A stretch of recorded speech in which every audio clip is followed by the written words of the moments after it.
Hai, perkenalkan kita punya Himalayan Salt Grinder. So, grinder ni dia boleh menghancurkan garam bukit kasar menjadi serbuk. Okey, so apa kegunaan dia? Saya akan demokan kat sini. Nampak tak dia ada serbuk keluar sedikit-sedikit?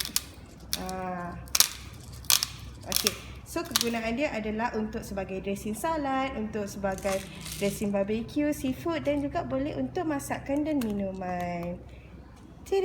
Pilihlah garam bukit Seri Aisyah.